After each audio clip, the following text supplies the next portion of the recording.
भी समय उठ करके प्रभु का हमें कीर्तन करना चाहिए। और कीर्तन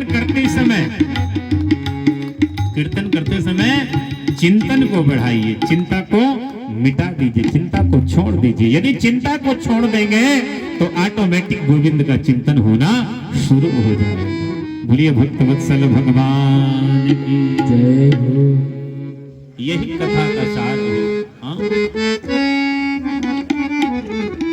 और सबसे बड़ी कमी पता है क्या है हम लोगों के जीवन में? सबसे बड़ी कमी मालूम है क्या? कि हमारी जो ये विवेक बुद्धि हो गई ना, बुद्धि में तर्क आ गया। शंका नहीं करना चाहिए कभी किसी के प्रति, ईश्वर के प्रति तो कभी भूल के भी नहीं करना चाहिए। यदि मनुष्य के भी अंदर आ जाए तो ये भाव होना चाहिए क्या कि सिया राम मैं सब जग जानी और करो प्रणाम जोरी जुग पानी। भैया यदि कोई भी ऐसा मन में आ जाता है, एक बार श्री सीताराम जी का ध्यान कर लीजिए, सारी चिंताएं और सारी चिंता जो है वो दूर हो जाएगी। ईश्वर का स्वरूप का दर्शन करिए सभी। सिया राम मैं, ये पूरा जो जीव है, जो भारतवर्ष से अखिल ब्रह्मांड विश्व नायक है भगवान श्री सीताराम जी। एक बार इस चौपाई को गुनगुना लीजिए तो कभी जीवन में कभी किसी के प्रति आपका द्वेष ईर्ष्या उत्पन्न नहीं होगी साहब। लेकिन क्या करें, जो कुत्ता होता है गांव का, यदि नया कोई प्राणी प्रवेश करता है तो खू खू खू खू खू देखते ही चिल्लाना शुरू हो जाता है। तो मनुष्य की भी धीरे धीरे आदत जो है, आदत दिनचर्या जो है ऐसी बनती जा रही है कि देख ही न सके पराय विभूति। देखें कहाँ सोचते हो तो मेरे से ज्यादा पैसे वाला, अरे साहब क्या करोगे पैसा? पैसा हाथ की मैल है साहब। कि जब आवे संतोष धन, संतों के पास जाओ तो सही, चरणों में बैठो तो सही। सही बता रहे हैं, मन के हृदय की गहराइयों से यदि संतों का संग कर लोगे ना जीवन में तो किसी भी चीज की कमी नहीं होगी। प्रेम से बोलो राधे राधे। और एक बात दूसरी क्या पूछो क्या कि दूसरी, यदि आपने सच्ची रूप से गौ सेवा कर ली तो ये जीवन आपका सब प्रकार से, सभी प्रकार से परिपूर्ण हो जाए। गौ सेवा सर्वोपरि। आज हम देखते हैं कि दूध पैकेट का पी रहे हैं, दूध नहीं है घरों में साहब। देसी गौवंश नष्ट हो रहे हैं, देसी गौवंश जो है वो घूम रहे हैं, दूध पीने के लिए नाना प्रकार की गायों का वर्ण कर रहे हैं। हॉलिस्टियन है, जर्सी है, रिजेक्ट्स है, फ्रिजीशियन गायें हैं। लेकिन साहब उनका दूध तो पी रहे हो, लेकिन उनके दूध में कितनी गड़बड़ियां हैं। जिस तरीके से एल्युमिनियम के पात्र में खाने से नाना प्रकार की घातक बीमारियां प्रकट हो रही हैं, उसी तरीके से इन गायों का दूध ग्रहण करने से नाना प्रकार की बीमारियां भी आ रही हैं। फिर आप पूछते हैं कि महाराज हम तो गुटखा पान तंबाकू सुपारी कुछ नहीं खाते थे, फिर भी हमको बीमारी कैसे हो गई? प्रेम से बोलो राधे राधे। कि गावो विश्वस्य मातरः, गौ हमारी माँ है, अमृत है गौ का दुग्ध। लेकिन अमृत कौन सा है गौ दुग्ध में? तो कहते हैं कि देशी गौवंश जो, हम कहेंगे साहब दूध कम देती है, लेकिन अमृत तो थोड़ा ही होता है।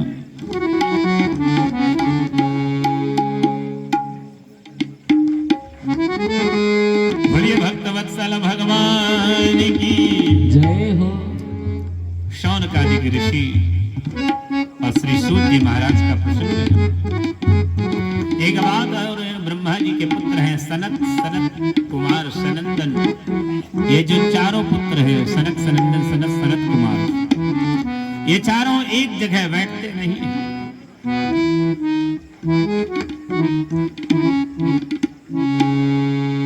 चारों जो हैं भगवान ब्रह्मा के पुत्र हैं। नारद जी, शनक सनंदन सनत कुमार, शौनकादिक जो ऋषि हैं उनसे प्रश्न किया श्री सूत जी ने। ये चारों जो हैं एक जगह ही स्थान ग्रहण करते हैं, बैठते एक ही जगह, घूमते नहीं है। और नारद जी जो हैं वो विचरण करते रहते हैं, अत्र तत्र अन्यत्र सर्वत्र।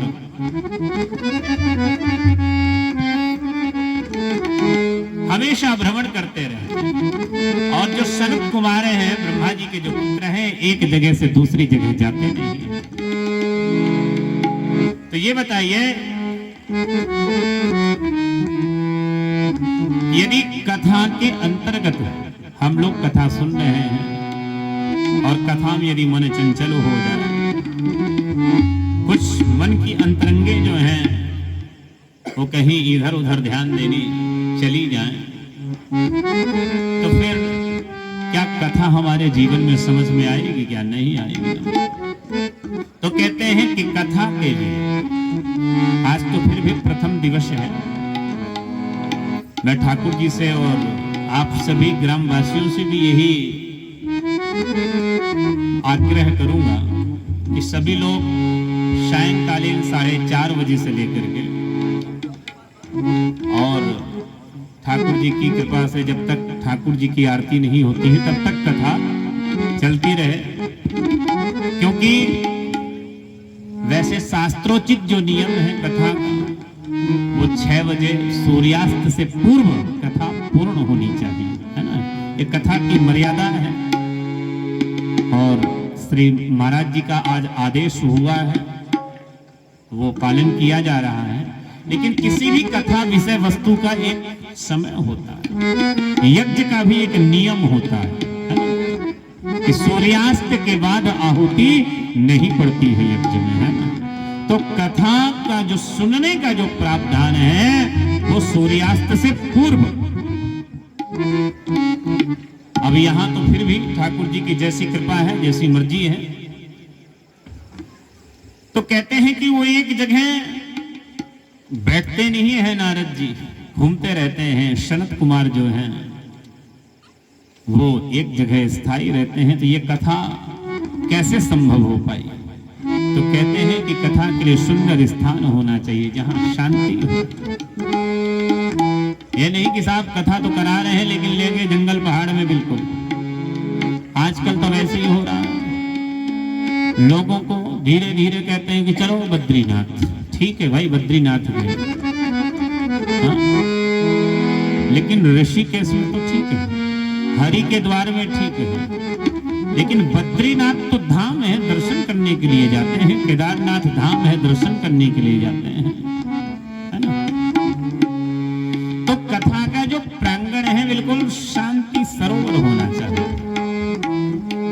और कथा जब सुनते हैं तो दूसरी बात कहते हैं कि कथा जो होती है, चाहे श्लोक हो चाहे चौपाई हो, उनका सुंदर तरीके से निरूपण होना चाहिए। गायन के साथ साथ स्पष्ट रूप से उसका उच्चारण होना चाहिए। तीसरी बात कहते हैं कि कोई भी कथा, कोई भी ज्ञान, उसको ज्ञान पूर्वक हमें सुनना चाहिए। अब जैसे हमारे मान लीजिए कोई किसी को बैठने में दिक्कत है, तो साहब अगर नहीं बैठ पा रहे हो तो कुर्सी ले लो, बैठ जाओ। लेकिन जो आसन है, आसन हमारे परम पूज्य संत भगवान विराजमान है। आसन, आसन की महिमा है साहब। आप एक आसन में 2 घंटा नहीं बैठ सकते और बात तो बड़ी लंबी चौड़ी फेंक देते हो, कि हम ऐसा कर लेंगे, ऐसा हो जाएगा। इसलिए ने कहा ना हम कि पर उपदेश कुशल बहु। उपदेश देने वाले संसार में एक स्वर के एक है, लेकिन जब उसको जीवन में उतारना हो तो बिल्कुल शून्य है। और कल से एक बात और ध्यान देना, कथा सुनने आओगे तो हाथ में तुलसी दल लेके आना और साथ ही साथ अपनी धर्म पत्नियों को भी लेके आना। प्रेम से बोलो राधे राधे, जोर से बोलो। और साथ ही साथ माथे पे तिलक होना चाहिए। क्या होना चाहिए?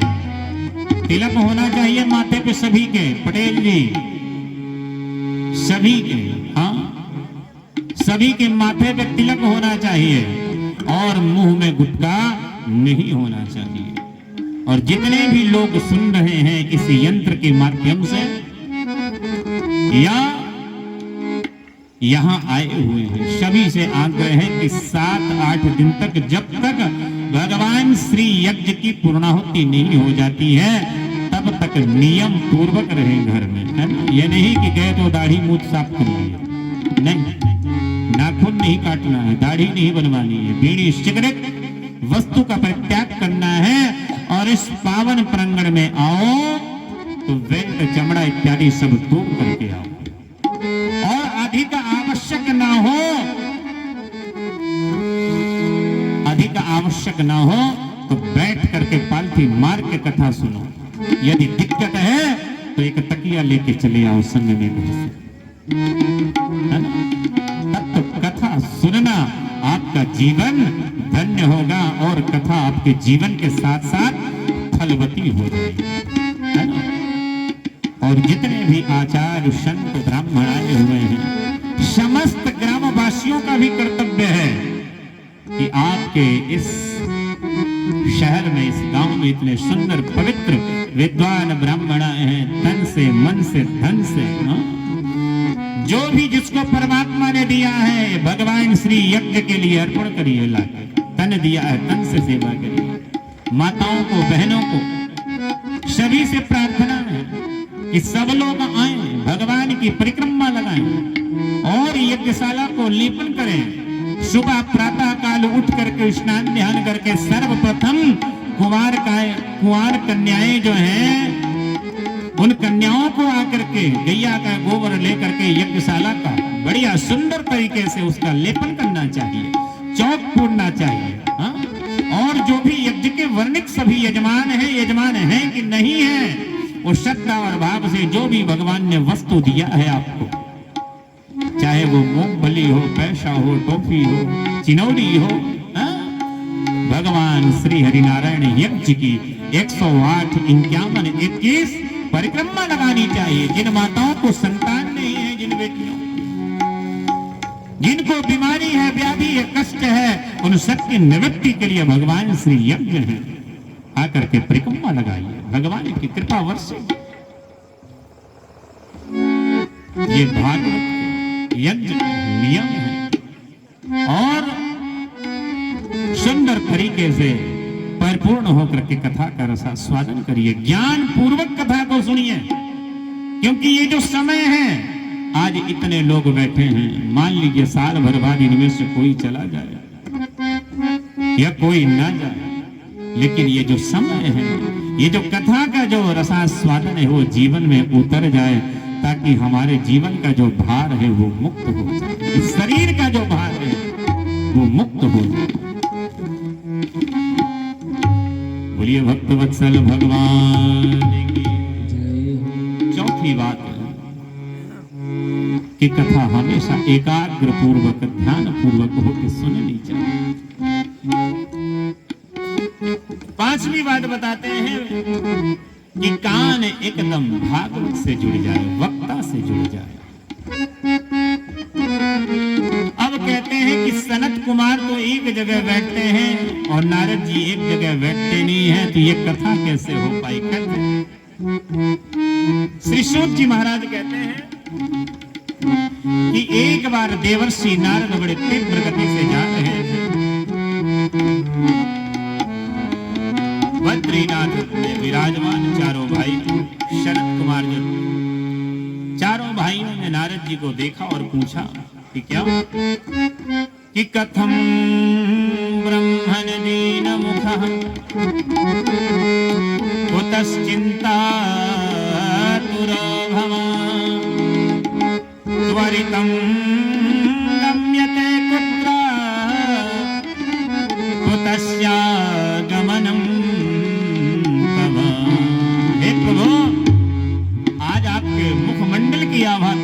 करके ऐसा लगता है कि आज आप उदास लगते हैं। हाँ?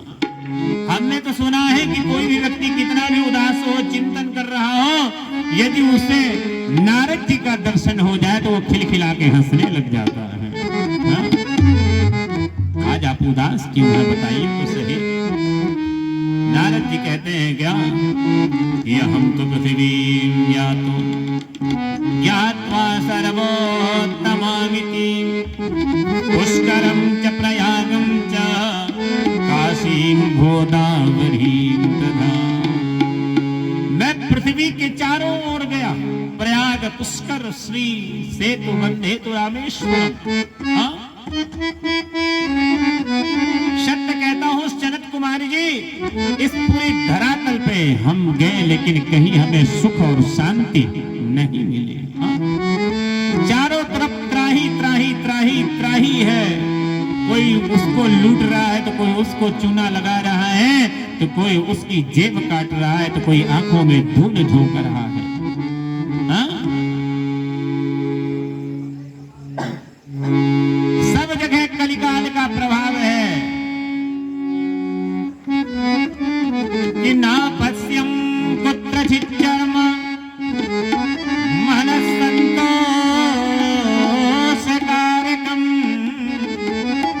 कलिना धर्ममित्रेण कार्यं बाधिताधुना। इस कलियुग ने लोगों की बुद्धि को कुंठित कर दिया है, बुद्धि को भ्रष्ट कर दिया है। न कोई सत्य बोलता है, और यदि कदाचित किसी ने थोड़ा सा सत्य बोल दिया तो ऐसे लगता है कि राजा हरिश्चंद्र के बाद इन्हीं का नंबर हो गया। हाँ? ये स्थितियां। यदि किसी ने कोई धर्म का कार्य कर दिया, यज्ञ कर दिया, तो ढिंढोरा पीट पीट के कह रहे हैं कि मैंने इतना बड़ा यज्ञ का कार्य कर दिया। ऐसे लोगों की बुद्धि हो गई है कलिकाल में कि तरुणी प्रभुताग्रे श्याल को बुद्धिदायक कन्या विक्रयिणो लोभा दंपती नाम च कल्पनम। तरुणी प्रभुताग्रे श्याल को बुद्धिदायक, अर्थात इस कलिकाल में आजकल नई नई बहुओं की चलती है घरों में। श्याल को बुद्धिदायक कि जो अब घर का जो राजपाट होता है, जो घर का आर्थिक समस्त प्रकार की जो स्थितियां होती हैं वो साले साहब देखने लगते हैं। प्रेम से बोलो राधे राधे। तो भैया हमारे वैसे तो ब्रजवासी यूं कहवे भैया कि दीवार बिगाड़े आरो और घर बिगाड़े सारो। यदि घर ना बिगाड़नो है आपको तो इन्हें साले साहब ने थोड़ी सी दूरी बना के रखो। प्रेम से बोलो राधे राधे। और बात यही है, घर जब भी बिगड़ता है जब दूसरा कोई व्यक्ति कान फूंक देता है। और मूर्ख और शंख जितना फूंको उतना बजते हैं। प्रेम से बोलो राधे राधे। कोई व्यक्ति मान लो ज्यादा ही बजता है, किसी ने फूंक दिया कान तो लगे बजने साहब, अरे साहब मुझे तो ऐसा उन्होंने कह दिया। और शंख को जितना फूंको उतना बजेगा, है ना। तो जब तक किसी अपनी आंखों से ना देख लो तब तक विश्वास नहीं कर